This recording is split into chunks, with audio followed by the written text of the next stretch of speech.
In this episode, Amir and I talk about the novel The High Mountains of Portugal by Jan Martel. This story takes place over 3 parts. We read each part and then talked about it. So, the episode is a stitch of 3 separate conversations. We discuss the plot of the story, so there will be spoilers. Part 1: Homeless. All right, so first of all, um, I was just surprised how casually the guy just murdered a kid. Okay, I'm not convinced he murdered the kid. He definitely hurt the kid. I thought he like ran over the kid. That like I guess I didn't fully pay attention to that part. Like did it imply that like I kind of assumed like the kid kind of got up or like was moving after the fact. At least that's how I interpreted it, but I don't know why I interpreted it that way. There's nothing that hinted at that. Yeah, because like he was driving. Tomas, the main character, was driving after his car exploded. Somehow it was still working, which is great. And and then he's just like, "Oh, what was that thud?" And then he looks back and it's like, "That looks like a kid. I should probably stop and check it Yeah, out." yeah. So then he goes and checks the kid out. I think his eyes were open, but it was like a dead stare or Mm, something. I see. And I think I remember reading like there was like blood coming from his chest or something. See, I noticed all that too, but for some reason I just assumed the book wouldn't go there. So I was just like, oh, he just casually hurt a kid and moved on. Actually just severely hurt a kid. Yeah. But like at the end of the book, he was looking back and he saw what I presume was the kid's dad come and like hold him in his arms and then start crying or something. Yeah. Yeah. So, now that I mention it, I feel like you're more likely to be right on this one. I think he did, right? Because like it would kind of make sense with the story because I remember reading that he realizes that his kid was taken away from him Right, and right. now he just took away some other father's kid. Fair, fair. But it's ended so tragically. I was so sad until he murdered that poor kid. It was like kind of like whimsical and Yeah, fun. it's kind of just goofy, right? It's just like a goofy guy with like a tragic situation. And like he's driving and driving and he's like, well, I won't make it back to work. I probably lost my job. Then he gets burned when the car explodes. And then he's like, I guess he's like covering himself in gasoline or something to kill Oh my lice. God. Oh my God. That was that like that whole part was just like brutal. Just like just like reading through that. Because like I guess like he's going through with the mindset of like, oh, he doesn't really understand this stuff, but like, he just has a jar of gasoline and he's just tossing a candle in there, just chill. I'm just like, excuse me, what? Yeah. And like I don't know how big this car is supposed to be, but I feel like there was too much stuff in there. Big enough to have a couch in the back.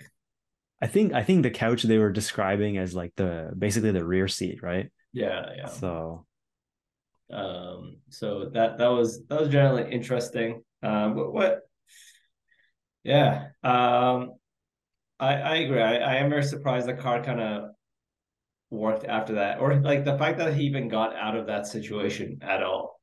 yeah. Like it was like I was like, oh, his quest is over at this point. Like the car is burning, he's on fire. I'm like, oh, it's over. Like this man's about to die. And then there'd be just like, oh, he just put it out with a wet blanket. I'm like, all right then. Do you know what the description of the fuel was? They kept calling it like naphtha or something. Yeah, like auto naphtha or something like that. Have you heard about it? Because I don't know what that is. Like I assume it's just gasoline. Like they referred to it as that before gasoline existed. Yeah. I don't know. By the way, the story is set in 1904. I was kind of wondering what the time frame was. In my mind, I'm like, all right, just around when cars got created, I suppose. I didn't actually have a year pinned to it. Yeah, it's in the like the book jacket that describes the summary of the book. Mm. I know you have the ebook version, but on the book flap when you open it. Yeah, yeah. So I don't know why, but apparently it's a young guy, and his name is Tomas. But How old is the book? so this says 2016. Like, I'm honestly so impressed. Like, I feel like they do such a good job at describing the world Yeah. at that time frame. Like to the point where I've been convinced this book is just hella old this whole time.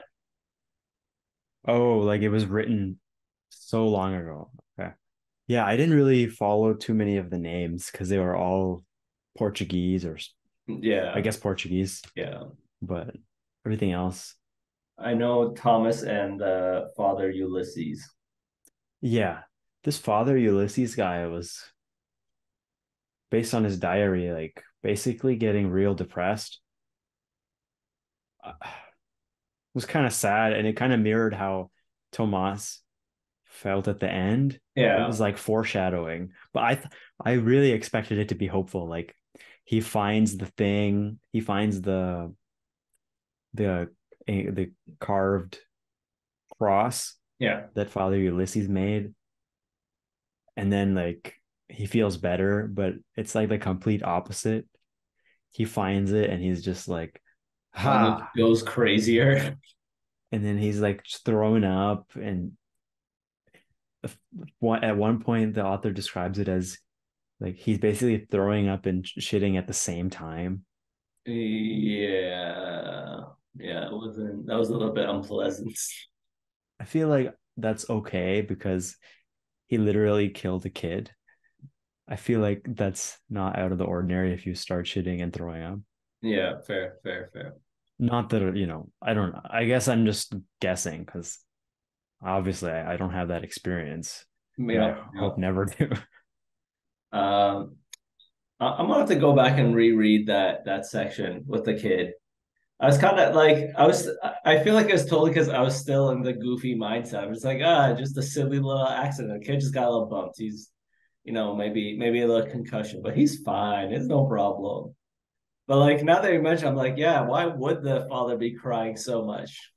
Yeah. Like they were just describing it so casually. I'm like, oh, it's no problem. Like the kid's fine. I thought the same thing until I remember reading something about blood on his chest and was like, Hmm. oh, maybe he ran over the kid. Hmm. True, true, true. But somehow the kid was like riding the car for a bit.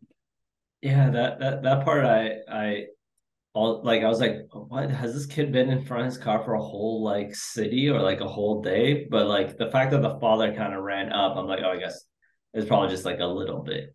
Oh yeah. I wonder why the kid wasn't like screaming or something.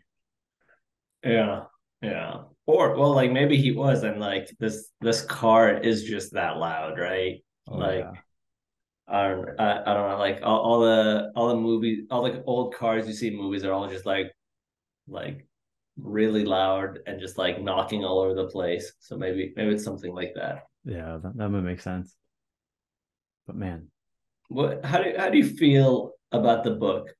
Like going to like the last 10 pages where it kind of like ramps up. yeah, it's like you said, it was kind of goofy. Like it starts off and we learn he likes to walk backwards just Yeah. to spite God, basically, because I don't know if they specifically said he does it to spite God, but that's the impression I got. Yeah, yeah. I think they explicitly called that out. Yeah, because he's upset because his son and his wife and his father Yeah. were taken away by, I think, disease. And then he was just real sad. And he's like, I'm just, I'm going to walk backwards from now on. Yeah. So I was like, oh, this is pretty goofy. Then he finds a diary that gives him hope, which is Father Ulysses' diary. And he wants to find this secret treasure. So I was thinking like, oh, this is kind of hopeful, he's gonna take all this sadness and find this treasure and find some purpose and meaning in his life. Yeah. So like, I mean, it was okay. It was kind of slow, right? Like for like he's just driving for like 40 or 50 pages. I thought it was okay. I think it was good that I read like 20 pages a day. So that if I got bored, you know, I didn't give up the whole book. I felt like the book was really dry for like a really big portion of it. This is probably one of the slowest moving fiction books I've ever read. Mm. But I'm not saying I didn't enjoy it. I probably would have given up a little bit sooner on it, but I'm happy I didn't. So like I feel like I kind of turned it around. Also, I just opened up the book to that section that I was confused about. So the thing that so you are correct. I believe he killed him. Mhm. But what I misinterpreted was he gets back to his feet, was talking about Thomas. I thought they were referring to the child. I'm like, okay, the kid got up, it's no problem. Yeah. He's just a little rattled and scuffed. But no, they're talking about the guy just gets up and leaves. I thought they were talking about like the kid stands up. I was like, oh, okay, that's fine. What it's fine, it's fine. But that was also a shocking thing. Tomas is just like, yeah, I'm just gonna leave a dead child on the road and go. Yeah, straight up a hit and run. Yeah, This man a little bit unhinged. he went from goofy to unhinged real fast. Yeah, Like, yeah. oh my God. Oh, but so yeah, the book describes him as a young guy, Mm, but that is not the impression I got. I was imagining an old man. I don't know about old man, but I'd say like I was imagining someone probably like 45, 50. Like, he's been through some shit. Okay, have you ever seen the show Courage the Cowardly Dog? I have not. Okay, let me Google that real quick. There's an old man in that book. I mean, that TV show. And is this how you're imagining this person would look like? 100%. Like from the very beginning, that's what I imagined. I see, I see. Um, how do you feel about Father Ulysses? How are you saying his name? How do you pronounce it? Ulysses. Ulysses. How do you feel about Father Ulysses? So Father Ulysses was definitely pro-slave. Yeah. So it was kind of weird reading those passages. Like I was like, I wonder where the author's going with this. And th- I think Father Ulysses like got basically assigned to an island or something, Hmm. and he was trying to make the slaves there into Christians. Yeah. It was kind of weird and kind of creepy. His notes were just like, yeah, so today I saw two slaves fight. One of them killed the other one, and I didn't want to step in. Yeah, he's just like it just suddenly he's just like, oh, what a pity, and then just moved on with his life. I feel like, yeah, I don't know. I don't know if I would want to, you know, have a beer with that guy. Yeah, yeah. But it seems like his character changed a lot towards the end of the chapter. Yeah, I think so. What happened was I think he started questioning his faith basically. But like, it felt like it was always about him, not necessarily about people. Like Mm, he realized whatever he was doing, he wasn't comfortable with anymore. And then he got like, he basically got, I don't know what the correct word is, but he lost his priesthood. yeah, yeah. They kicked him out. The bishop kicked him out, right? Yeah. Communicated? Is that what they said? Excommunicated. Yeah. Excommunicado, like John Wick. True, true. Um, so I don't know what happened to him after that. But like, I don't know. I'm generally uncomfortable with his diary notes. Yeah. So the way I kind of saw his character was like initially he was just content with the situation, right? He just is there, doesn't see any problem with it, and is just kind of I don't remember if he was originally happy about leaving his home city to go to the island. I don't remember that part, but like towards the end, the last passage that we kind of get from him, where he kind of realizes that they're in the wrong. Yeah. That kind of happened pretty quickly, and then like starts I guess starts some shit there, and then gets like excommunicated from this church. Um, that was kind of interesting, and then it almost sounded like he created the artifact out of spite, Yeah.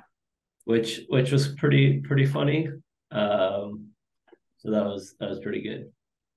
Yeah, I didn't get it until the end. Like, I know in the diary early on in the chapter, Tomas was reading it and he described Father Ulysses' description of the artifact, which in the end was like some kind of like cross, like a uh like the Christ on a cross thing. I assumed it was like something you could hold in your hand, but Mm, by the end, I'm not sure if it was like a life-size thing or not. yeah, I think it was one of the bigger ones.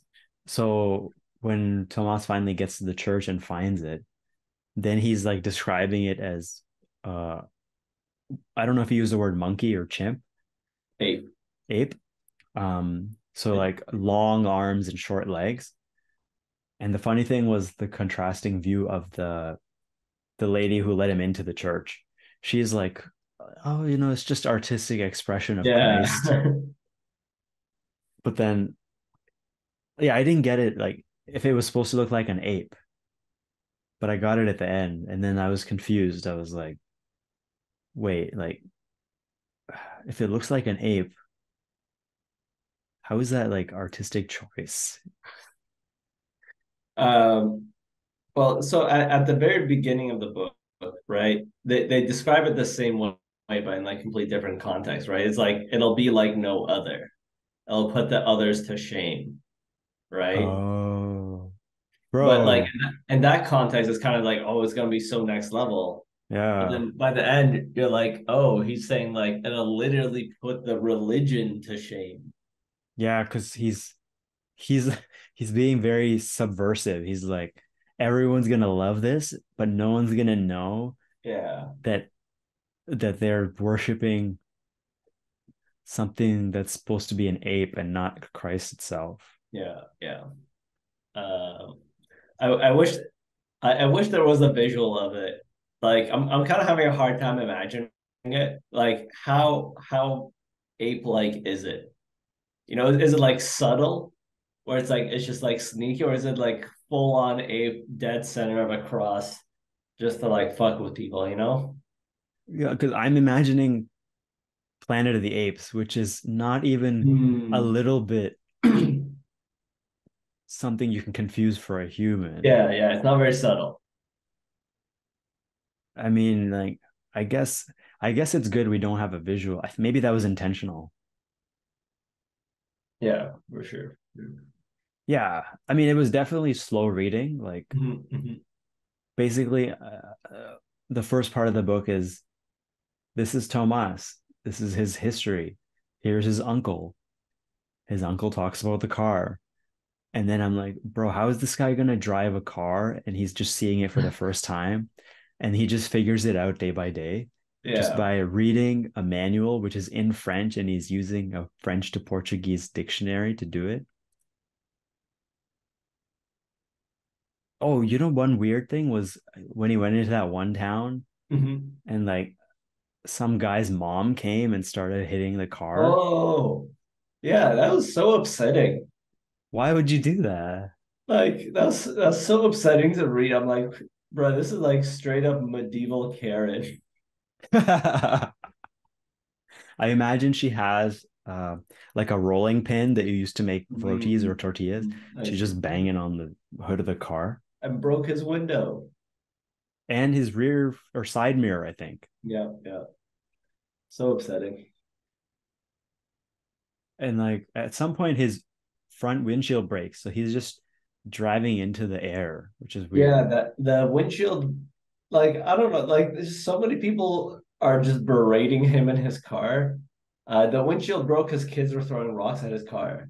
And like that section was also pretty casual. It's like, oh, kids are just throwing rocks, and then they eventually break my windshield. Like, bro, I'd be so mad. What do you mean? Like, Yeah, how are you just going by this? It's like it's no problem. yeah. It seemed like he had a very nonchalant attitude. Yeah, Just like, yeah, yeah, whatever. I'm just trying to find this cross. yeah, But the funny thing is, when he found it, he was like, ah, this is not a cross. He tells the lady in the church, you're worshiping an ape. And yeah, then the ironic thing is, she's just like, I don't know what this guy's talking about. Like, this is clearly a cross. yeah. So his spite just goes nowhere. And then he's just sickened. And then it ends with him saying, like, Father, I need you, to the priest who's coming back. Well, was it to the priest, or is he like talking to God, or like Father Ulysses? That's what I wasn't sure about. Whoa. Like because it's like he's finally coming to peace with what's happened to his life, is like how I kind of interpreted it. Because up to now he's been just like resentful at everything, right? He's not really working through it or anything. He just seems like a grumpy old man, but apparently not that old, Yeah. right? Like, which is fair. Like, he's gone through some shit, like his dad, his wife, and his kid all dying. Let's say this guy's 30. Like, that's a fucking lot to go through, like, by that time. So, like, I'd be pretty spiteful. But, like, maybe he's finally coming to, like, process some of that. Or is he talking to his actual father when he says, Father, I need you? There's a lot of options. There's a lot of options. Take a look at the text I sent with the link to the picture. I'm imagining that old man. Oh my God. Isn't it a perfect fit? Can't you just see that guy getting cranky and angry? I didn't imagine him being that old. That's the first thing But I but thought. he's got that kind of mentality. He's definitely got the old man mentality. I'm Uh, I'm looking forward to seeing the second part of the book. So apparently, I'll read you like this sentence that describes the second part of the book. 35 years later, a Portuguese pathologist devoted to the murder mysteries of Agatha Christie finds himself at the center of a murder mystery of his own and drawn into the consequences of Tomas's quest. what? So, like, the first part is about Tomas, Yeah. and the second part is about another guy 35 years later.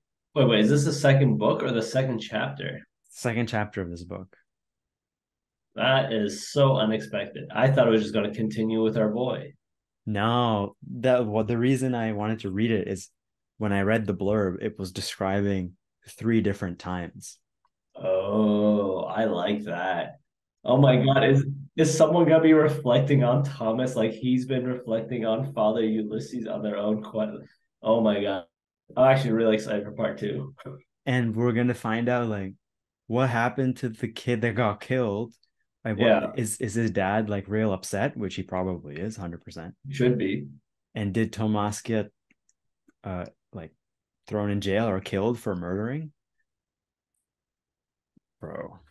Like I don't know. I kind of like if like thinking back about like what life was probably like back then. Like if Tomas like hit this kid and then just went to the next city, like that's it. They're never gonna find this man ever again, right? Like Yeah. it's not like they have ways of communicating or like searching for him. Like you're like 10 miles away, you might as well be in another planet. Yo, but what if Tomas confessed to the priest though? Oh, And it's then possible. 35 years later, some guy comes and talks to the priest and he's like, Yo, that was my uncle that got killed there. That would be some wild stuff. Yeah, that's interesting. That's interesting. Oh, you know Okay. what? There's actually a picture on the front cover of the cross. It's like on a silhouette. Interesting. Oh, that is very long arms. So yeah, it could pass as a human Yeah, yeah. or an ape type thing. Okay, okay. Interesting, interesting. Oh Nice. man. Okay. And I didn't realize the importance of this, but on the back cover, you can see the car here, Yeah, very old-timey. and you can see the ape. Okay, okay. And sadly, you can Oh see no. the kid. Oh no. So so that's gonna be a central part of the story, eh? Yeah. They kind of gloss by it, but they're gonna come back to it. I still can't get over like the casual way he murdered someone. I'm a little bit upset that I didn't pick up on that.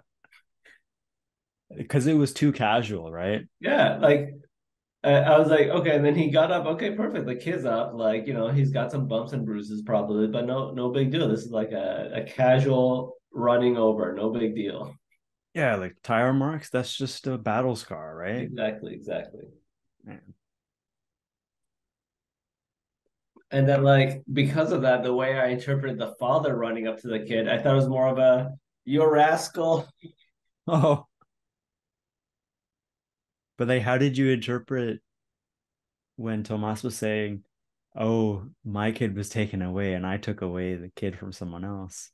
Yeah, I didn't really think too hard about that. I thought it was more like like I probably fucked up that kid a bit. I just ran away. I thought he was more regretting the hit and run nature more than the fact that he killed the kid. Right. So I wonder what happened to the car. Like his uncle's gonna be like, "Bro, I know this is like a I've been billion thinking dollar about that. machine." I've been thinking about that since like I was worried since the first window broke. I was like, ooh, the uncle's gonna be pissed. And then when the car got set on fire, I'm like, yo, the uncle's gonna kill this man. Like he's gonna straight up kill this man. No. Yeah, it was an interesting read for sure. Yeah. How rich do you think the uncle is? Like in today's money, if you had to compare, how rich do you Okay. think? So in 1904, how many cars would there have been? Well, like I don't know about that, but think about how the car was described. Something about like elephant hide. Was Oh that like yeah. the car seat was elephant hide or something? I don't remember what they're talking about, like, but like it's not like your casual leather. This is like this is like a fancy car. Okay. Everyone's like in awe of the car. Yeah. Like so many people that he's running into, this is their first time seeing the car. So that it's gotta be like super rare still. Oh, I just Googled 1904 Renault car. It doesn't look like a car at all, bro. Now I gotta see. I wonder if they describe the actual model because I don't know. Yeah, this looks about right. It looks like a Model T looking carriage All car. right. That's kind of what I was imagining. This is what I had in mind. What about you? Is this what you were thinking about? Uh, Because everyone still compared it to a carriage. So I was just thinking through like an automated carriage. oh, did they compare it to the carriage? Yeah. I feel like having a car in 1904 Mhm. would be like having a Boston Dynamics robot today, Interesting. Okay. in which Okay. case he's probably real rich, like Tony Stark or something. I was thinking like probably like $100 million. In today's money, Yeah. yeah, Like It's he's pretty got enough rich. money to live in a mansion, have maids, essentially buy all the toys he wants, and just like fuck around with life. So like, I was like, he's living that luxurious life. Yeah. Well, actually, not just. It sounded like he had many maids, right? He had his main guy. I forget what his name was. The one I was there teaching. Oh yeah, the guy who helped with the car. Yeah, yeah. I forget what his name, but that guy sounded a bit older. So like, and then there was his wife that was actually one of the uncle's maids. Mm. Oh yeah, yeah, yeah. That's And right. then it sounded like there's others. So it sounds like this guy's got a mansion and like a whole group of like maids and servants working for him. So like, so this man's got some money. Yeah. Damn. Which makes me think, why is Thomas even working? Just go live with your uncle. Oh yeah. But But like he is a bit of a an archaeology nerd. also like the first chapter is called Homeless, and they described in the book, the author described it as he felt homeless in the home because his son and father and wife were gone. So the author was describing being at home as the people, and he Interesting. didn't want to stay in that home. I see. I see. I see. Oh yeah. Okay, that makes sense. That makes sense. Yeah, because like it was also described like when he goes and visits his uncle, he goes to the garden or something, and he's just imagining his son like he used to play there, and the gardeners used to catch him.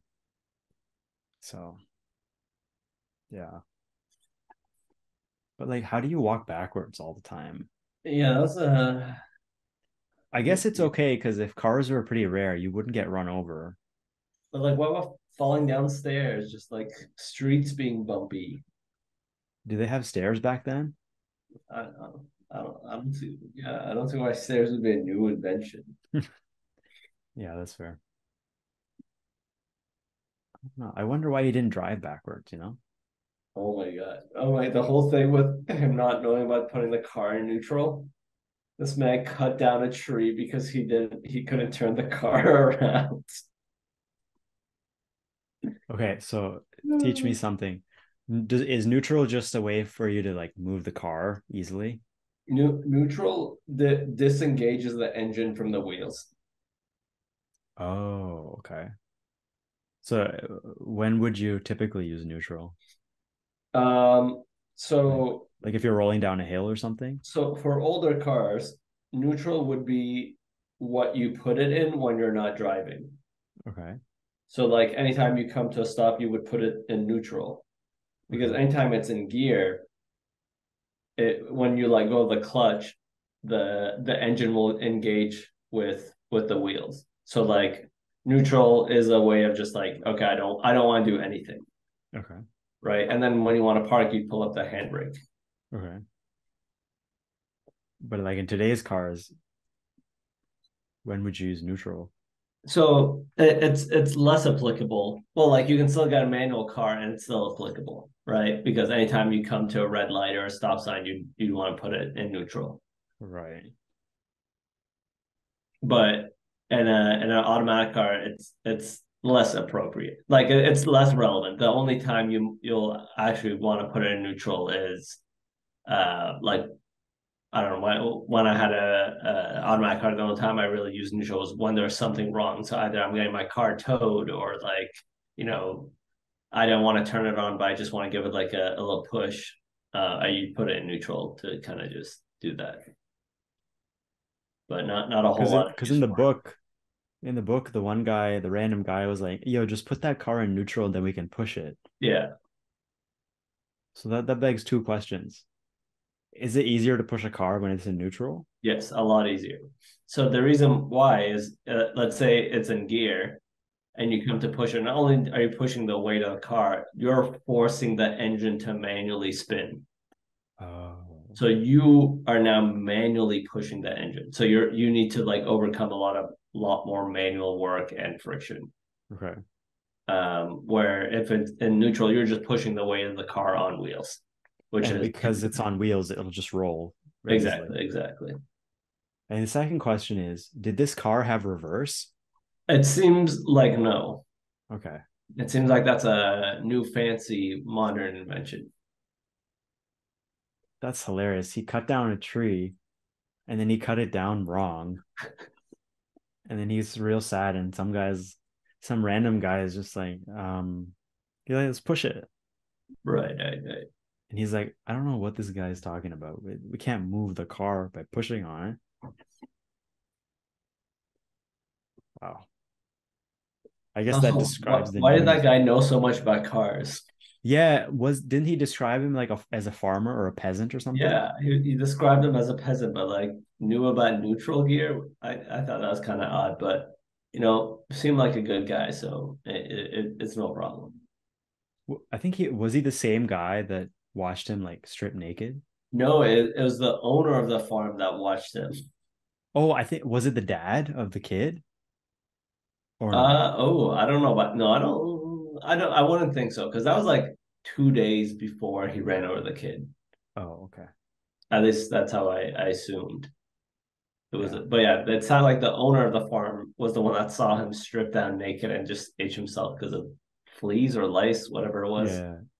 Um, but the way they described that whole thing was pretty interesting. It was like he like made it sound like a battlefield Yeah, yeah. when he's like stripping down naked to itch himself. And like it was interestingly described because the author was writing about like there was a bit about where he talks about him scratching his crotch.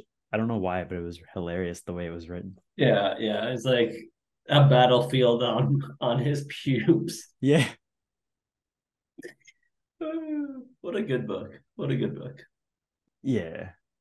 I like the writing style because it was real goofy and then it was real serious, but still written in a goofy way. Yeah, yeah, So it was kind of confusing. yeah. I'm a little bit sad. I wasn't done with learning more about Tomas. I Maybe guess we learn more about. yeah, I guess we're bound to learn more if someone's kind of investigating him. Yeah. So ignoring the bit before he kind of ran over the kid, Yeah. right? Ignoring the last section. Would you say Tomas is a good person? Would I say Tomas is a good person? No. He just like casually lied to everyone in the city. Is like it's like, yeah, I got like 12 horses. Can I get all your gasoline? Uh, And like I don't know. I wouldn't say he's a bad person. And like before he ran over the kid, he would be just like an angry or grumpy person. yeah, yeah, I agree. Like I didn't really feel like he was a bad person until I don't know. Like the whole time, I was just like, he just got that, fuck it, it is what it is mentality, right? Yeah. Whatever happens, he's just like he's been through like a bunch of shit that now he's just like, okay, whatever. But like Yeah. when he hit that kid, when he killed that kid, and he's just like, nothing I can do now, and then just leaves. Yeah. That was a bit wild, a bit wild. I think that shows like how low he is. Yeah,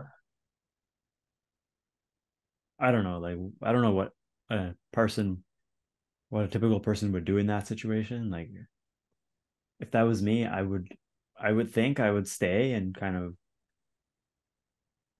you know, deal with the consequences, but I've never killed someone, so I don't know what's gonna happen. yeah, yeah. Like maybe you just panic and you're like, my life's over. Everyone's gonna hate me. I'm gonna go to jail. Someone's gonna kill me. I gotta get out of here. It's not safe. Yeah, But it's a kid. Like if he ran over just like a regular adult, would you be less sad? I don't think so.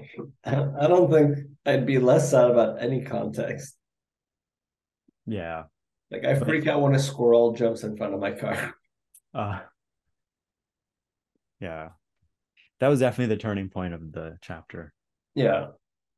like it got so intense in the last 10 pages. Yeah. Um, and the last two chapters honestly just left me wanting more. So I'm kind of sad we're changing like this that part of the story kind of ends there. Like I'm sure we'll learn more about it, but I kind of want to find out what he did mean when he called for father. You know, is this a deeper cry, or is he just talking about the priest that ran the church he's at? Yeah. I Like, just assumed it was the priest yeah, yeah, because the priest was like fishing and he dropped everything and ran to him. yeah, yeah. So I don't know. Just an unhinged man doing unhinged things. in 1904, Portugal. No, no. But I also really like I have it open this third last sentence. We are risen apes, not fallen angels. Uh, was that a quote from the Ulysses diary or him I like think from that's from us? him. We are risen apes, not fallen angels. Yeah, I wonder what that means. Like, what I think is he's saying is like we're all just animals and we're just trying to get better, but we're not perfect like angels yeah, who have yeah. messed something up. But I think he's kind of like also calling out the Bible at the same time, slash like the priesthood, Mm. because I think there's a lot of talk about like fallen angels in there. Yeah, Uh, this there was a very heavy religious context to the story. I mean, like I don't know much about Christianity or the religion, but the story was great and like I feel like it's a commentary on religion for sure. yeah, yeah, it's interesting. Yeah. Part 2, Homeward. And then chapter two, I'm not going to recap chapter two, but chapter two takes place like 35 years later Yes. after those occurrences. Yes. So chapter two, from what I remember, it's much more of a contained story. It's pretty much happens like within a room. Yeah, We exactly. we meet this guy. He is like he's a morgue doctor. Like what do you I don't know what they're called. I also Mortician. don't. Yeah. So he likes to work late. He's working late one night, and he How do you tells pronounce this guy's name? if I could remember, I would tell you. Let me look it up. How do you think it's pronounced? I don't even know. Okay. Is it Eusebio? Yeah, I believe that. I think it's Eusebio. Okay. Okay. So we have our mortician. Well, he's not so much a mort. I don't know if that's the right title because he's the guy that does the autopsy, where a mortician's like the guy that preps the body. Oh yeah. So like this is the guy that investigates dead people and like finds out the cause of death. Yeah, the book jacket says he's a pathologist. Okay. So Yeah. yeah, it takes place in Portugal. He's a pathologist, and his job is to, like you said, write reports about the body, how they died, what happened, etc. Yeah. Yeah. And it starts off with, he's there, he has a late night at the office or at the morgue or whatever it is. And then his wife comes and visits him. But remember, it's New Year's Eve. Yes, yes. It's New Year's Eve. He's working late on New Year's Eve, and his wife comes to visit him. Yeah. And what happens is his wife comes over, and they're kind of just chatting. They're talking a lot about religion. Well, before I get into that, the author makes it a point to explain that they both have a love for Agatha Christie mystery novels, and when his wife actually comes, she brings a load of Agatha Christie books, and then somehow they get into religion. Yeah, and I thought this was like I just for the longest time I just did not understand where this chapter was going at all. Yeah. Because like it's a solid pages and pages of his wife describing parallels between the Bible and the mystery novels. Yeah. And like I'm just like I don't like I'm still seeing no connection between the chapters, nothing going on, but it's just going on and on about how these two things are related. I feel like she makes some excellent points. You Yeah. know, she's talking about how in a murder mystery we all remember who got murdered but not who the murderer is, and she's like, the same thing happened in the Bible. We all remember it. Jesus was killed, but who truly killed Jesus? And I was like, was it that damn it, what's that guy? Was Who's it the guy that this betrayed Jesus? Brutus? Not the other Oh, guy. not Brutus. What am I saying? What is that? Who is that guy? Judas. Judas. Rhymes with Brutus. No, he just like kind of outed him. Was it the guy that like put him like nailed him to the cross? Like not really. That guy was kind of just like following orders and just like went on and talking about like how it was true anonymous mob that killed Jesus. And then she was like, okay, anonymous mob, it's truly all of us. That was a weird place to go. And then she like kind of talking about how that's just such a nebulous thing. And like it's hard to understand, similar to like, you know, you might pick up a murder mystery and even after reading a little bit of it, you might not remember how like who the murderer was until you get a good bit into it. Um, but yeah, it went on about that for a long time. Um, and then given that they're both quite religious, um, like I guess that kind of gave him a new light to view these Agatha Christie novels in, right? As in like drawing new parallels to the Bible, and he was very like happy about that. Yeah, it was so weird. I had no idea where it was going. Just like you said, she made some great points, and I'm not sure I still know where it's going, but the because she just came out of nowhere and she's like, "Hey, guess what I figured out? You know all these Yeah, books we like? We like it because it's just like religion." yeah. And his comments just like, "Oh, she's so cute when she gets into this kind of thing." Did you get that sense? Um, uh, I don't like I initially didn't, but I did towards the end, like because like he was kind of dumbfounded by what she was saying. Um, and then like initially I was like, I don't like, is he just not following along? But it seemed like he was just more like awestruck by her. So yeah, anyway, they have a nice chat. She leaves the books. I think she brings some wine and some food or something. Yeah. Maybe the wine was already there. And then she pieces out and he's like, "Yeah, yeah, okay, let's just get back to work." And then he I think he hears a knock or something, and a lady walks in with a suitcase. And I believe her name is Maria. Which is his wife, also his wife's name. And then he's like, "Oh wow, I had one Maria, now another Maria."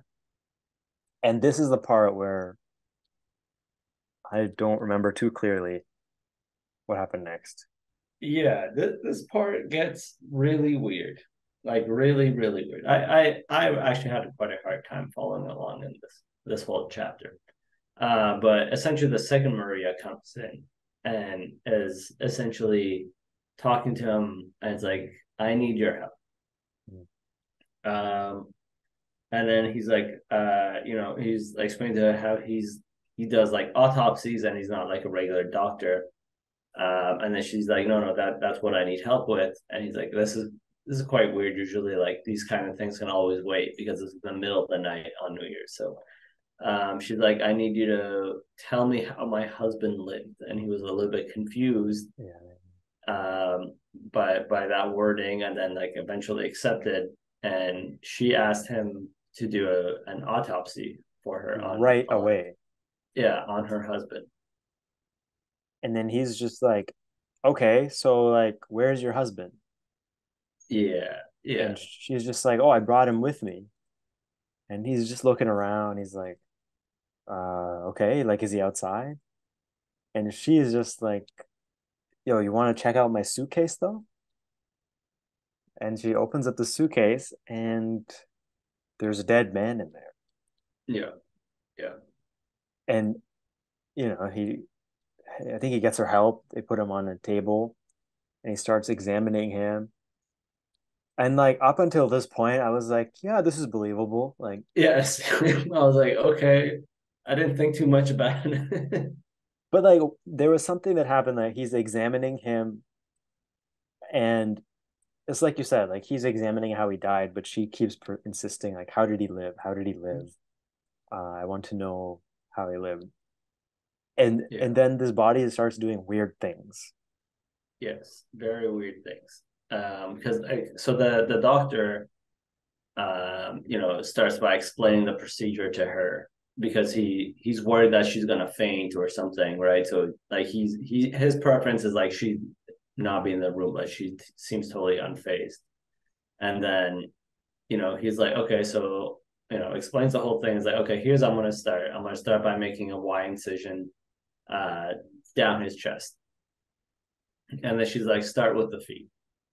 And Yeah. he's like, and then he's like, no, I just explained how I'm gonna do this. There's nothing for me to look at in the feet. Essentially, like, I'm gonna start in the chest. And then she's like, no, start in the feet. And then like this gets weirder and weirder. And then he's like, okay, like, he's like, this is the whole reason why I wanted to do autopsies. I don't want to deal with people. And then he's like, all right, if it'll make you happy, I'll start with the feet. And then like he cuts into it, and then something unexpected comes out, and he's like, what the hell is this? And then she, like the woman in the room, is like, it's vomit.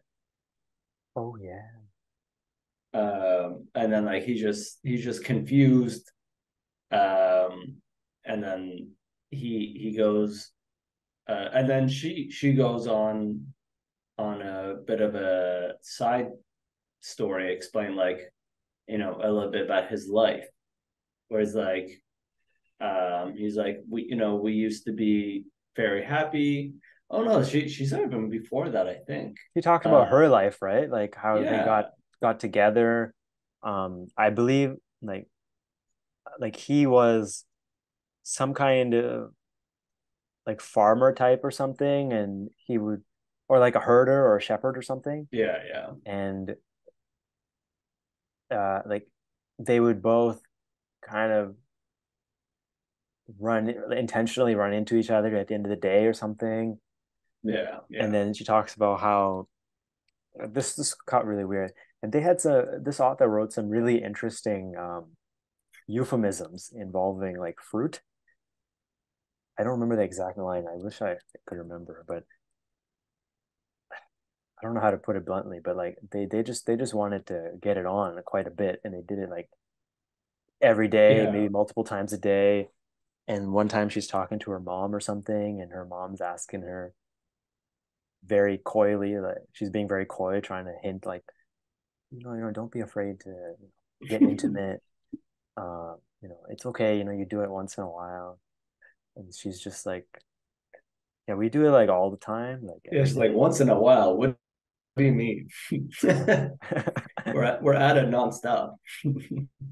Oh yeah, and then like they had like some super intimate moment when they first met, her and her husband, and Yeah. they were both like, what is this feeling? Oh my God.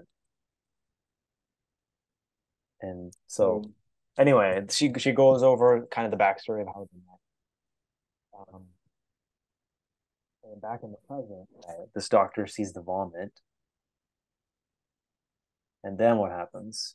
so after she they see the vomit, he's like kind of like WTF, what's going on? And then she kind of explains, well, it makes sense. It's because of all the grief. And then kind of goes into a bit of backstory on that, where it's like, it's because our son died. And and then she's like, well, the gravity pulled the grief down into his feet. And then he's just like, what are you talking about? Um, and then they started making further incisions, and like he goes down the thigh, finds more vomit. And then like it starts getting weirder and weirder as he's making more incisions throughout the body. He starts finding like random objects, like he'll made like a cut on the inner thigh and found some coins. And like made out the cuts and like found a flute, I think. And then just like kind of was pulling all kinds of weird things from here and there. Where it's like he was finding some red cloth, found some like a patch of hair that like he gave to her, and for some reason she sniffed. And I was a little bit confused about that because they were talking about after like she grabbed the patch of hair that like it was specifically called out as being chimp hair. Oh yeah. I was wondering, is that like a reference to the Jesus chimp from the previous chapter? Because then they talked about religion and how he was talking about he was more of a believer than she was. So that was interesting. Okay. Yeah. Was there a part where they found a body inside him, or am I imagining that? No, you're right. When he finally opened up the chest, there was a bear cub, which is what they called their son. Oh yeah. Oh, that was so sad. I was still so confused. Yeah, so like obviously like this whole thing's become very surreal, right? Yeah. And it's making less and less sense. And then she's obviously grieving, and then eventually, I think there's a couple more things that he pulls out of her that I'm not remembering. And there might have been significance to like all of it, but I genuinely don't remember. Like I'm not able to connect the At, dots there. at this point, he's pulling it out of the husband, right? Yeah. Yeah. Okay. So yeah, all that happens, and then and a bear. So there's a chimp and a bear cub in the his chest, right? Yeah. So I assume that was something to do with the Jesus reference from chapter 1, but I could be way off on that.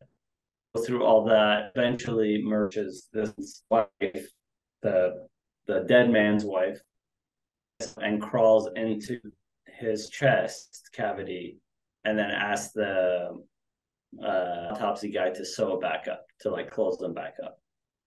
Yeah. Right. He goes in and hugs the bear and like the chimp inside and asks them to wrap it back up.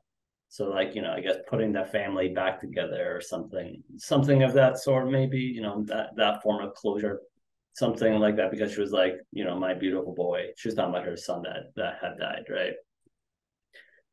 And this was called that very explicitly. The boy was the child that was killed in chapter 1. Yes. Right. So that was the child and it seemed like they weren't aware that it was they didn't know who actually killed the child, it seemed. Right. Yeah, but didn't they talk about like they went to talk to the father, like the priest, Yeah. and the priest was talking about this guy who was just so traumatized, which is Yeah. our friend Tomas or Thomas. Exactly. So it seemed like they didn't fully connect the dots that it was Tomas, but they're like he just came in and went like some sort of angel of death. So maybe Yeah. like he was just a sign of something, but they didn't really maybe connect the dots on everything.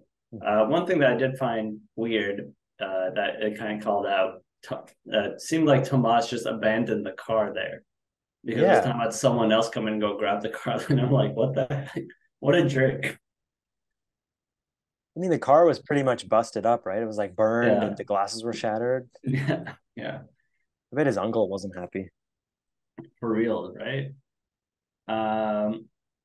So then all that happens, and then I think it's obvious at this point that we're kind of, after all the stuff came out of the body, it's kind of hinting at this is not real. And then eventually, the assistant to the autopsy guy comes in and sees that the doctor is passed out. passed out with after like drinking Hmm. on the thing, and then sees that this man is actually on the autopsy table, still like patched up, which is uncommon because usually they would put them back in like the cooling area so the body doesn't rot. So yeah, the actual body was the man, right? It wasn't a woman. Yeah. Okay. And then yeah, and then Um, the assistant like explains about a bunch of stuff, talks about his wife, and this is the point where we find out his wife actually died yes, years ago. And going back to kind of the beginning, the original body he was I think autopsying, he described how it was found like half in the water, half on land. right. And correct me if I'm wrong, but I believe that's how his wife was found. Exactly. Specifically off of a bridge, right? And the same thing was described about this woman that he was autopsying. Who was also named, well, like the guest was Maria and his wife was Maria. Yeah, But yeah, so the whole part two was pretty much him mourning the life of his wife or not being able to accept it. yeah. And like in some sort of like drunken haze, maybe, Hmm. or something like that. I kind of had a hard time with that, But the assistant was shocked because she was saying like this is like malpractice. You can't like sew up a body. yeah. And she's like, oh, I hope he's And okay. like with so many weird cuts, so it seems like he actually cut that man in all the weird places that he was in his dream, right? Yeah. Because it was talking about like how he had so many stitches around him, like after being sewn back up. So that was kind of weird. And then I think that's how it ended, right? Yeah. I kind of just left it off there. Um, with let me. So I am just wondering how much of a drunken or otherwise haze this author was when he was writing part two. No offense to Mr. Jan Martel. Just a question. Because like it's so interesting this part two because I've never read something that went like this. I had no idea what was coming. Yeah, same. Like leaving part one, I thought like the adventure, quote unquote, from part one was just going to continue, right? Where it's like, okay, this man just spent a chapter going up the mountains, like going from his hometown across all these cities to the mountains. I thought now it's going to be like kind of going back and handling, like dealing with the grief of killing this child, but it kind of skips all that and just takes us to this, random doctor's room. So, But weird.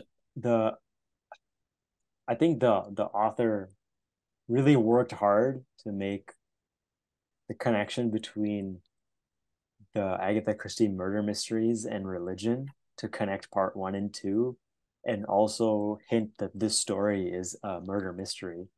And I Mm, think in part three, we will get that resolution. Who was the killer? Maybe he's foreshadowing that we'll remember who was killed, which is the little boy, but maybe will they solve who was the killer or not?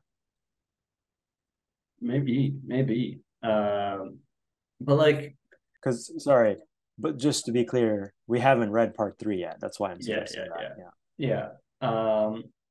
I don't know.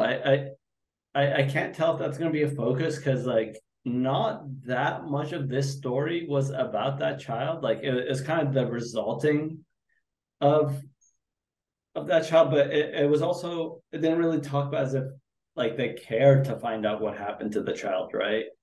Like when the second Maria came in, there was no talk of like, oh man, I wonder who killed my child. They were just grieving. They kind of accepted like they didn't know who killed the child, Exactly. and the husband blames himself because he was on watch with the child. Yeah. So sad, but yeah. So far, it's a very weird novel. Yeah. So, hopefully chapter three kind of just brings it all together. Or maybe they'll just like continue on like, on some other part of the story. But this was like an interesting insight of like, we're kind of getting back to that boy through like three hops, right? It's like we're not even interacting with like the parents directly much. It's like, okay, this guy doing an autopsy on the parent of the child that got killed by Tomas on in chapter one. Yeah. So it's just like it's a weird thread holding it all together. Yeah, I wonder what the relation will be in chapter or part three. Yeah. It's like the kid is dead, father is dead. Presumably, in the time skip, the mother won't be alive, or maybe she will. Do you think chapter three will be another time skip?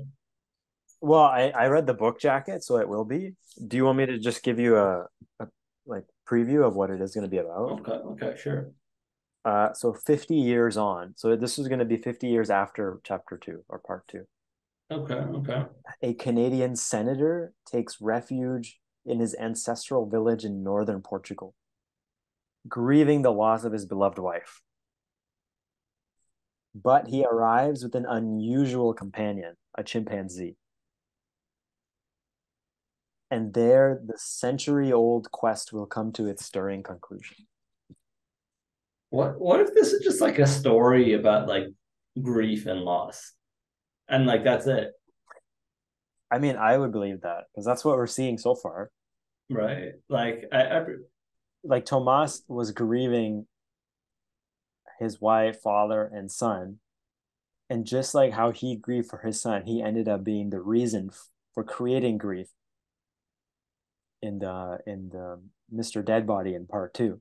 yeah, And we see Maria grieving the loss of her son, and this doctor is grieving the loss of his wife. yeah, and now a Canadian gets involved. Who is grieving the loss of his beloved wife. Yeah. So interesting. Okay. One little tidbit that they kind of threw in there that I thought was pretty interesting. So remember, Tomas was walking backwards, right, in spite of God. Yeah. There was a quick blurb about it. How Maria said, second Maria, not dead Maria, living Maria, said how her husband started walking backwards. Oh yeah. Because he got a glimpse of Tomas walking backwards, right, as his son died, and he thought that was weird, and then eventually he started walking backwards. Man, that's so sad. He walked backwards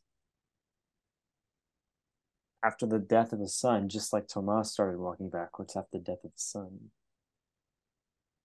This is like another level of poetic writing, which I'm finding it hard to comprehend. Yeah, me too. Maybe you know maybe chapter three will bring it all together and we'll just understand better. Maybe not. Who I knows? feel like I feel like I'm gonna finish chapter three and I'm gonna be like,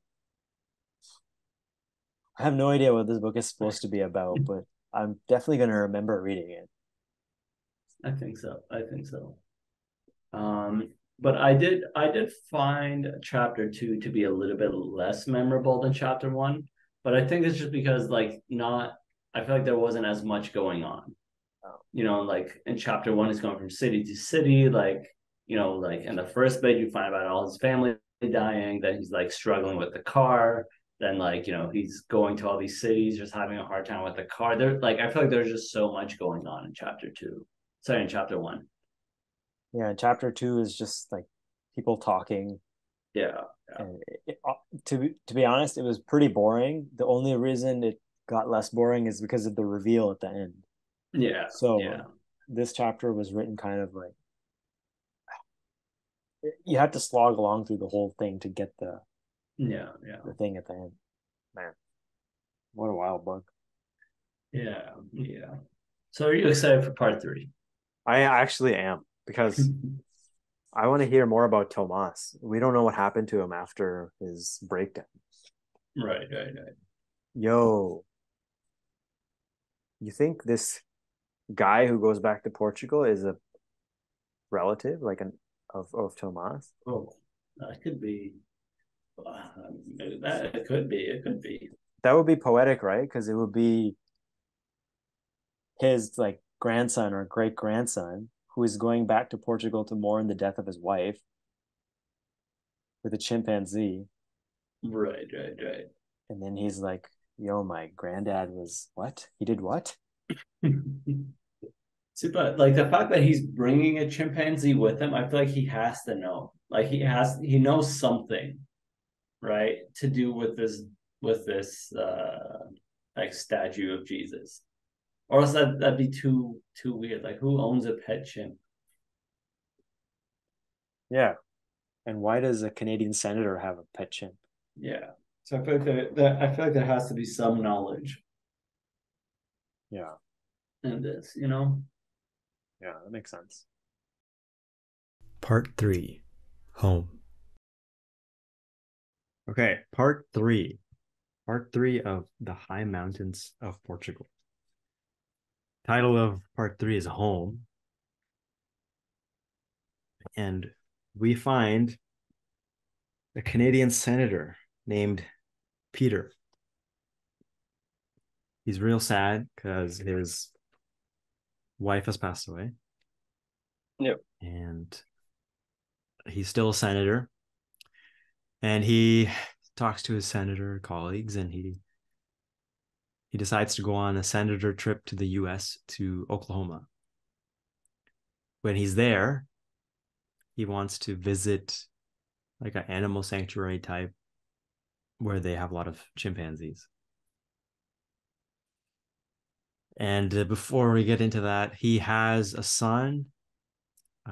His son is either separated or divorced from his wife, and their daughter, so Peter's granddaughter, is living with the mom.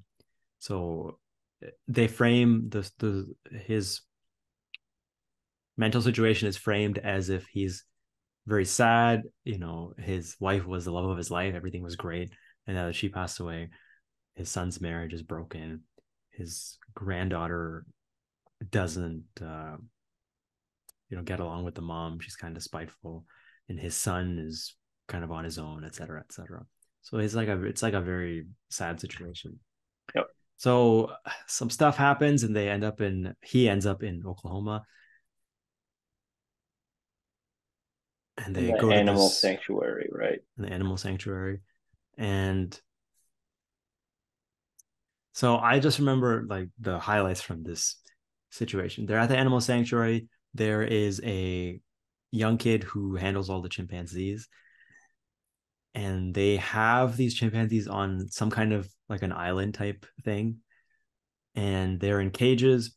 And this kid, along with the supervisor, a doctor who is in charge of the facility, they give him a tour. They go through all these cages, etc. And eventually Peter, our senator, settles on a very specific chimpanzee named Odo. ODO. Yeah, it specifically catches his attention, right? Yes. And it was like a stare that he got from Odo.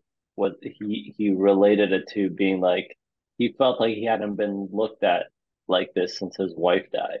He was like he's truly being peered into his soul. I think it was something like that, right? I buy that. It's also weird, but okay. So the backstory of Odo is he was taken from somewhere in Africa, and they don't really go into details, but it's like the vibe is like he was experimented on. He worked for NASA or some organization. So he's a very unique chimpanzee. Yeah. He's essentially been like a test, like just tested on since the day he was born, is the impression I got. Yeah. So Peter sees Odo, and Odo's super chill, unlike all the other chimpanzees. And Peter's just like, yeah, so I want to buy your chimpanzee. And the kid there is like, I don't think we sell chimpanzees, sir. And then the doctor in charge comes in real angry because the kid's not supposed to take Peter onto this chimpanzee tour. And when he brings up how much he'll pay, the guy's like, yeah, sure, you can buy a chimpanzee. That's all good. So there's a bit there where Peter goes back to Canada, settles his affairs, sells his apartment in Ottawa where he's living, et cetera, et cetera. He comes back, and the kid shows him how to get along with Odo. Yeah. And an important part of the story is the kid tells Peter, you have to regularly groom Odo, and he will groom you. It's kind of like an important thing to, be like a cohesive unit. So he learns how to do that. And he mentions specifically he's real scared when he's playing with Odo because he's a chimpanzee and he could literally kill him in a second. Yeah. But at the same time, he feels safe, which is weird. Anyway, they exchange money, do all the things. He takes time off from senatoring in Canada. They go on a road trip to New York where he sells his car. And then they fly over to Portugal. Why are they flying to Portugal? Well, it seems Peter has ancestry in Portugal. His parents moved to Canada. They didn't talk too much about the old country, but he knows the village that he is from, and he wants to go back to his village with the chimpanzee. I did feel like the reasoning there was a little bit weak, right? Like it says that, they talk about his family being there, but like at the same time, it also feels very random. It's like, yes, I'm going back to the motherland Yeah, and he doesn't know anyone there. or the language, right? I wonder if it was because he thought Odo would be happy in an environment that is more outdoors. This High Mountains of Portugal is a village instead of a bustling city. Right. He does mention a few times when they're driving through the road, he's worried about Odo when they drive in to New York and things like that. Is he going to go crazy? What's going to happen? Or is he just like going to run away? Because ultimately, like, he doesn't have that much control over it. Yeah. So they fly to Portugal. Basically, they have to tranquilize Odo to get him across on the plane. And they land in Portugal.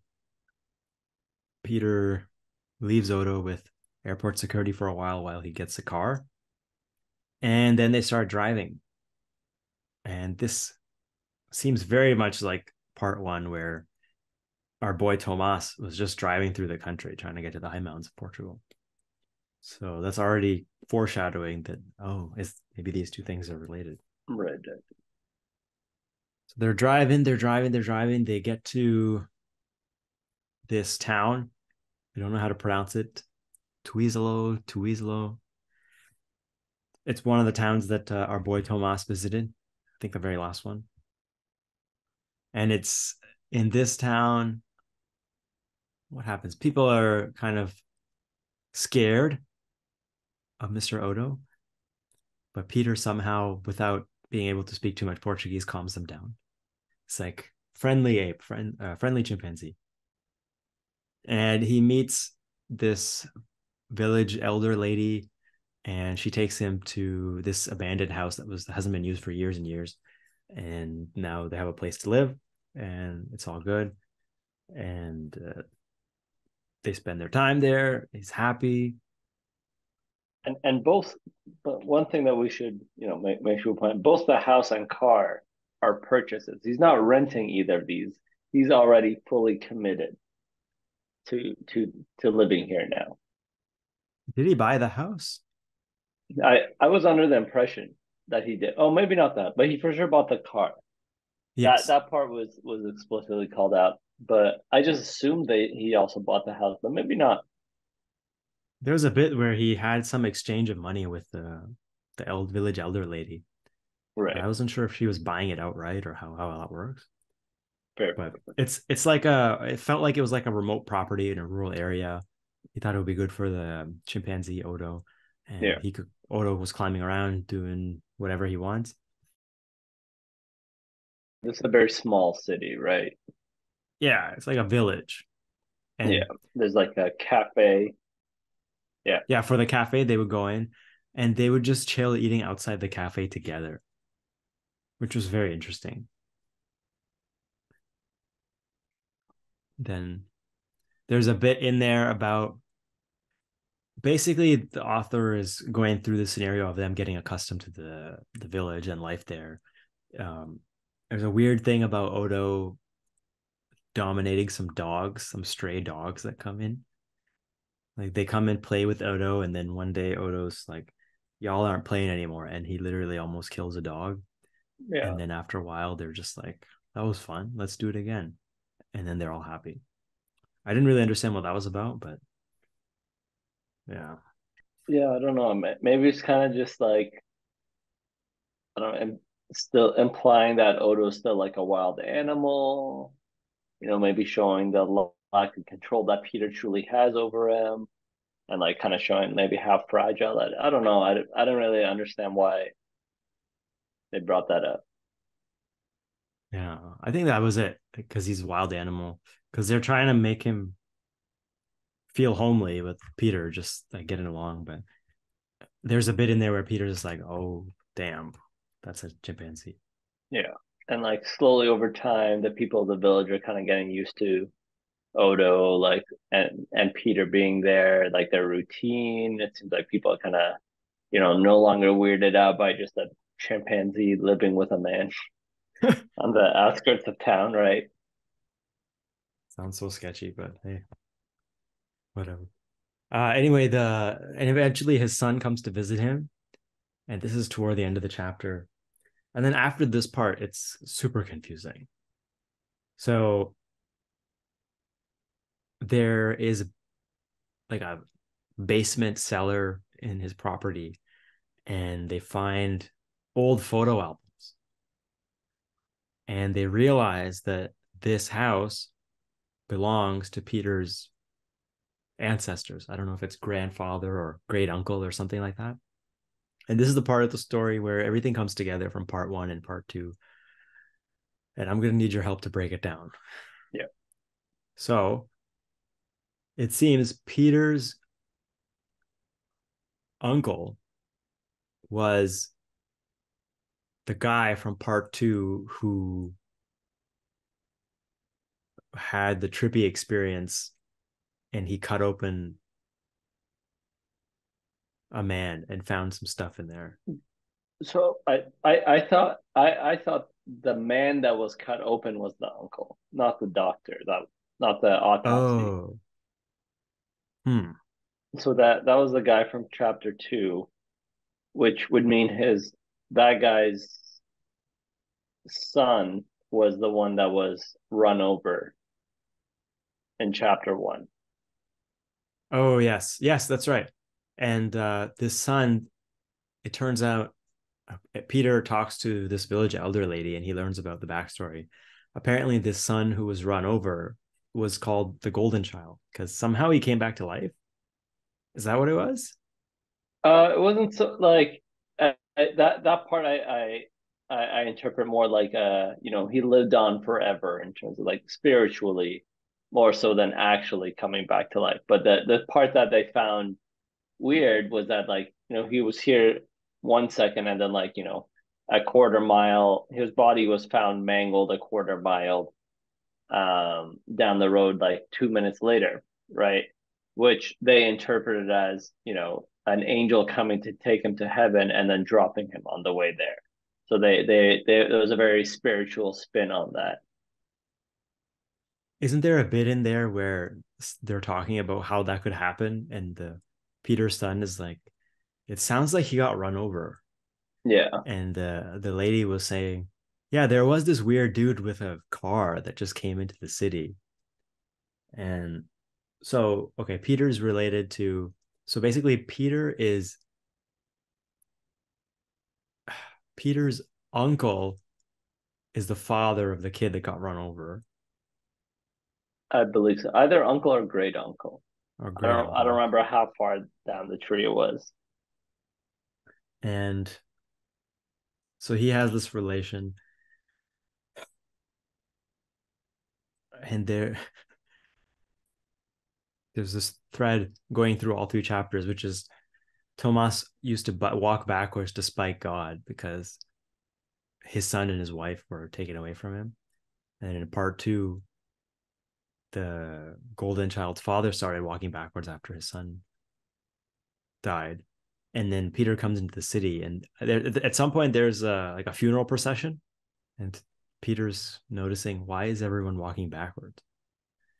And it turns out it's because Tomas walked backwards, and they referred to him in part two, I think, as an angel of death. I don't know what's going on in this book. It's so confusing. Yeah, and then like that had essentially become a custom in this city, or sorry, in this village, right? It became like a custom associated with like grief and like funerals. And then like kind of at the point where all this is kind of being revealed slowly, they're taken to the church in the village, and like they kind of see some more pictures, and that's where they see the picture of the kid, of the golden boy. And then like they pull up some of their own photos of like, I don't know, family, and they see like, that's truly their, his uncle or great uncle, whoever it was, right? And then something else that I thought would have been like a bigger deal in chapter 3 was like, they noticed that the Jesus carving was a chimpanzee, but it's kind of just brushed over. And like that to me was so weird because it was such a big point. Like it was such a big deal in chapter 1. You know, like I really thought it would have been a much bigger point, and of like when they realized and they'd make some grand, you know, connection there, where it was just like, oh, kind of looks like a chimp, and they're just like, yep. I'll be like, okay. Yeah, Peter's son notices the Jesus statue. Yeah, I don't know if statue is the right word, but the whatever. the carving, the cross. Carving. I don't know what they call that an artifact in all of like chapter 1, right? But Artifact. And Peter's son, Ben, says, I think that's a chimpanzee. And then Peter's like, oh, yeah. And that's about it.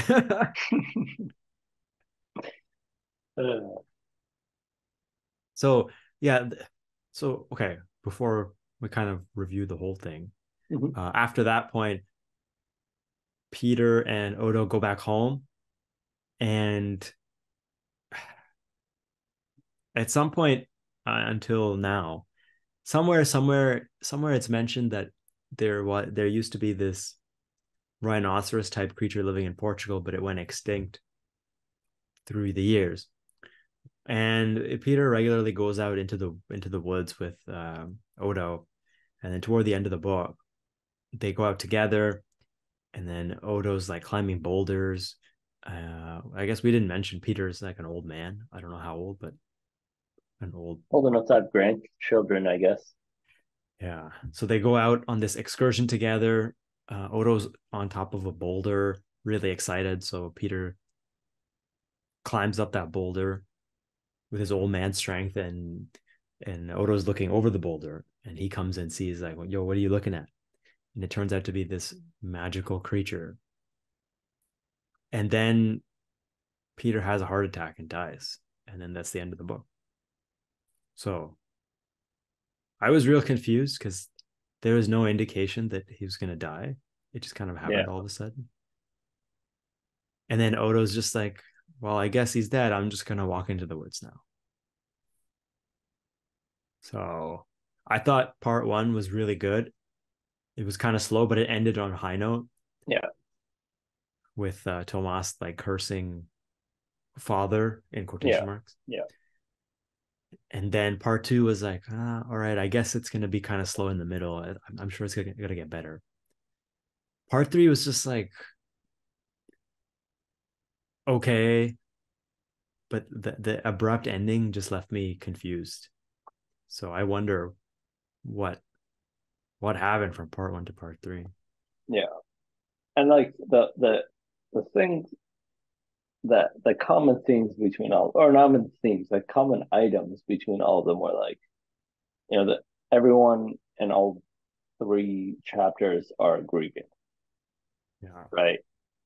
And only towards the end do we actually find out they're all related, right? So maybe the family's cursed. Oh, sorry, no, Thomas is not related to them. That's a mistake. I think what happened is like Tomas was grieving the death of his son, and he caused the death of someone else's son. So Yeah, that guy's dad was grieving. But then Peter was grieving the death of his wife yeah, and not necessarily his son. yeah. I also found there was like a religious undertone throughout the whole story. Not not like in a big way, but just like like everyone there's like mentions of it here and there throughout the whole story. So I don't know if there's something to do with that. Because Tomas was Tomas very religious? He followed very closely in the footsteps of Father Ulysses. I don't know if he was just obsessed with Father Ulysses or if he was specifically also religious, right? Yeah, I'm not sure. I mean, I can agree there were religious undertones, but it wasn't too much in your face. No, no. Um, Except part 2, where they clearly made a comparison between the Bible and Agatha Christie novels. yeah, yeah. Which it was actually kind of interesting, but what I don't know what's up. I still don't want to understand what they were getting at, but maybe just talking about the discussion they were having. And the thing that I still find the most weird, all 3 chapters involve a chimpanzee in some way. Right. Is So it? part 1 was the artifact. Mhm. Part 2 was during the dissection, they pulled out hairs, which they mentioned again in part 3, but they didn't really explain what it means. It was just like a myth. So I don't know. Was that real? Was that how does that happen? I'm so confused.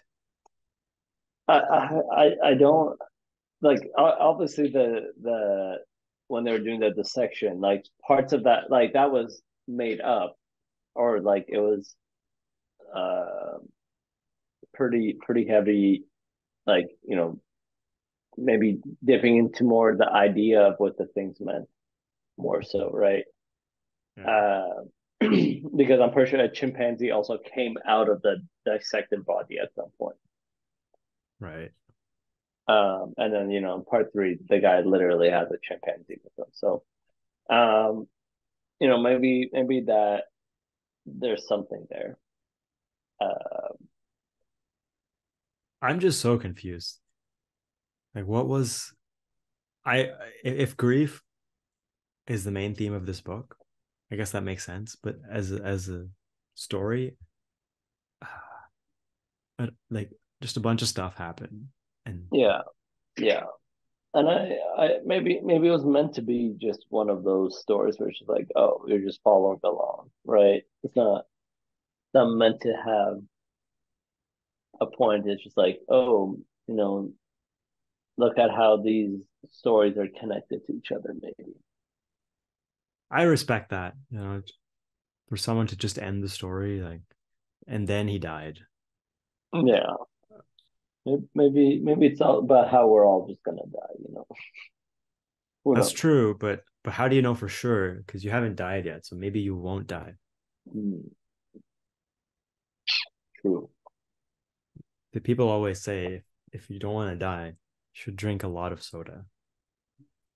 That's what I've heard.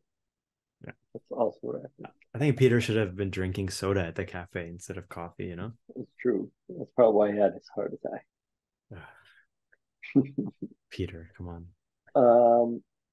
So I guess one thing that we kind of skipped over that was like I thought was a pretty big part of it was like how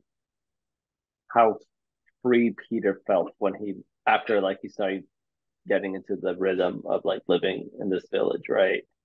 Like he removed his watch because he's like, what time it is no longer matters to me, right? There's nothing that needs to happen at exactly X o'clock or X time. He's just like truly living his life. And he's like, oh, I admire that about Odo. He's just existing. Right. So like he starts to kind of live like that and like, slowly gives things up and it's just like, they're just existing together. Yeah, that part was nice. They Um, that Yeah, he was basically giving up his career, his family. There's a bit where he talks to his sister at the cafe and she asks him, "So are you just gonna like live with the chimpanzee forever?" And he's like, "Yeah, I think so. It's going pretty good." yeah. Um, so yeah, there's that. I'm wondering, was there any other big things that happened in chapter 3? I mean, like I will say the nice thing about this novel is there were a lot of small, very personal moments that felt nice. Like you could really feel the characters. Like Yeah, you could vibe with Peter and Tomas and the doctor who dissected the guy. That part was good. So yeah, it was nice that like you really felt Peter was letting go of his grief. He basically found someone after his wife passed away, and he was able to accept that. yeah, yeah, that's true. Um, I do kind of wish we learned kind of what happened to Tomas after the Oh incident, yeah. right?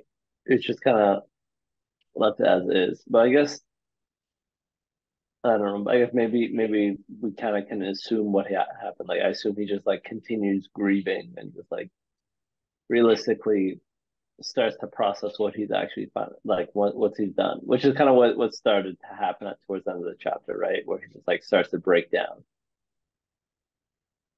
Hmm. Plot twist. Hear me out. His grandson runs the cafe, and it's God's punishment because he has to serve the chimpanzee. That's not in the story, but what if it was? uh, See that I wouldn't like that because that implied like ultimately the cafe owner was pretty successful. Oh yeah, that's true. So like that'd be a bit of a bummer. It's just like they're just chilling. Yeah, I don't know, man. I just have an overall feeling of frustration going through this story because I don't know what I will remember about it. I'll remember I was confused, and maybe that's a good thing. Maybe it will make sense later. I see. I see. I know for sure I'm gonna remember the chimpanzees. Like it was just so weirdly prominent, and the whole time I'm like, okay, something's gonna happen around this. Something's gonna happen, and I just kept going, and then nothing happened. Right? It's just like it's present. Like the chimpanzees must mean something Yeah, maybe we're missing something. for sure. Maybe it's like there's like symbolism that's in here. You know what? Why don't we just find out what it means? Because I think there was a little bit more of a connection built in chapter 2, and I feel like that was really remembered chapter 2 very well, just because it got like it kind of went so off the rails. But I have a feeling they may have kind of explained it a little bit because like as they were dissecting the body, they're like, oh, we found this because of his broken heart, and we found this because of that. So maybe it explained what the chimpanzee was there. Bro, I just Googled the High Mountains of Portugal explained. And Yeah. the first thing that comes up is a New York Times article. And there's a section, there's a snippet shown on the Google search result. It says the High Mountains of Portugal probes the tender center of grief. Each of the three sections follows the fallout that results from a death of a man's wife. Hmm. Which I didn't, which makes sense, right? Yeah, I guess. Like we kind of picked up on that, but like, I would figure the kid dying was more important. you know, well, yeah, I guess in the second one, there was the doctor's wife that died. Yeah, and then Peter's wife, and the first one was Tomas's wife. And then I guess the kid dying is just the connection between them, which is kind of weird, Oh, right? Because that's ultimately how the three stories are connected. I immediately thought it was a father-son thing for some reason Oh, because Tomas lost his son, then Tomas killed another man's son. right, right, right. That son's father is related to Peter, Peter, and the twist was the father died in the last bit instead of the son. That's what I thought was happening. right, right. Interesting. Um, So so do we wanna find out what? before we go into that, then I guess let's kind of try to think, pull at that thread. Like, how do you feel like each person handled the death of their wife? I would say Tomas definitely did not handle it well. Yeah, Because he started walking backwards, which seems, I mean, sure if you want to, but like it seems a little inconvenient, you know? yeah, and like he just became spiteful, right? Yeah, that's And the just sad like part. uh, just became a spiteful person, and just like kind of abandoned his regular life, kind of, to go hunt for this treasure, like essentially hunt for a treasure that he thought was there and maybe thought would bring meaning to his life. Well, part one was basically Tomas deteriorating into a spiteful person, and he only wanted to find the treasure. Yeah, In the end, what happened is he found the treasure, and he was basically like spiteful, like, ha, you guys are praying to a chimpanzee. It's not even yeah. God. In the second one, I thought he handled it reasonably, like, Well, did he? The doctor was implied to be an alcoholic, right? oh yeah. Because I think towards the end of chapter two, it was like I think the doctor was just like drunk and asleep at his desk and imagining all this. But no, but it did happen. Something happened because The in part three, autopsy Peter happened. finds the autopsy report. Yeah. Yeah, the autopsy happened, but like the after I assume like after the autopsy, he just like got drunk and like you know the rest was like a drunken dream. See, that makes sense. That's why there was a chimpanzee coming out of the body. Yeah, And yeah, and just like all the weird stuff happening.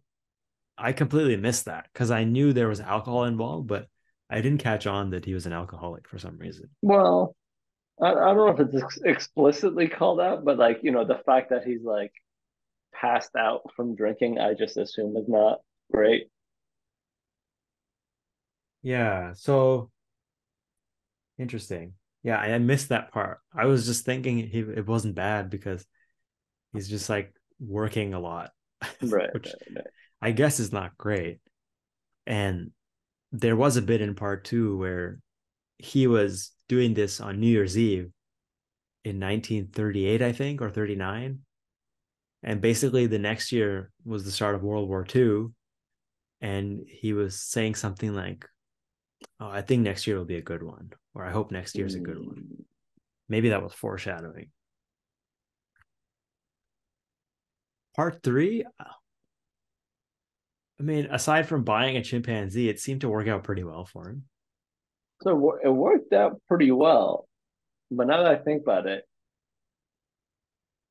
the, what he and Tomas did aren't that different, right? They both just abandoned their life through grief, right? True. Like it turned out better for Peter for sure, right? Because essentially Peter died happy as far as I can tell.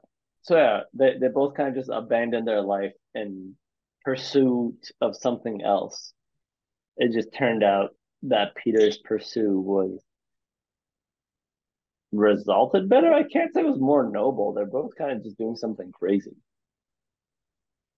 Yeah, I guess if you break it down into how they dealt with the grief and the result of that, Yeah. if you ignore the result of it, yeah, they both did abandon their life.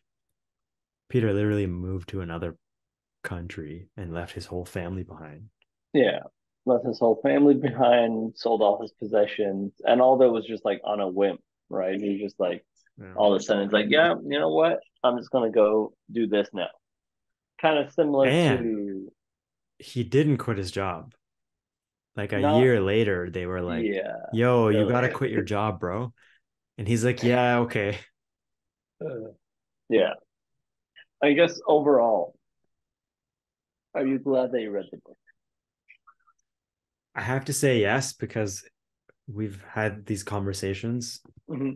and I really like talking about it because it helps kind of figure out what is the author trying to say. And when it doesn't make sense, I think that's a better thing because then you're just confused. And if you're confused, I think that's a good thing. Yeah, yeah. Um, I personally liked it just because like, the stories were good. The fact that they were like vaguely connected was interesting. Like I guess any of the individual chapters, if I had read them as like a short story, I'd be like, that was a pretty good short story. So it just kind of felt like a couple of short stories about just like people's lives, right? Like none of apart from chapter two, like you know, there's just like someone doing a thing, and then like you kind of understand how they went through that and what they're thinking about what they're doing, and like how that changes them, I guess, or like what drives them, which which I kind of like. That's fun, right? Um, and then yeah, so there's that aspect of I enjoy, right? I can't really derive any like meaning out of it, and I think that's fine. Like I don't need it to like have a moral to the story or thing. It's just like, oh, that was a neat story. So I still am happy about it. I'm glad I read it. Would you read it again? I don't think so, but that would be my answer in general about most books. Like I don't really like rereading books or even any kind of media. Like I don't like replaying games. I don't like watching movies. Um, because a lot of it for me is like, oh, I wonder what happens next, and then when I know what's happening next, I'm like, fine. Would you recommend this book to a friend? Hmm. Hmm. I would, but with the caveat of like, oh, don't like kind of expect to extract like a grand meaning out of this or anything like that. Like it's just like a nice story. What about you? I wouldn't read it again, and I definitely wouldn't recommend it.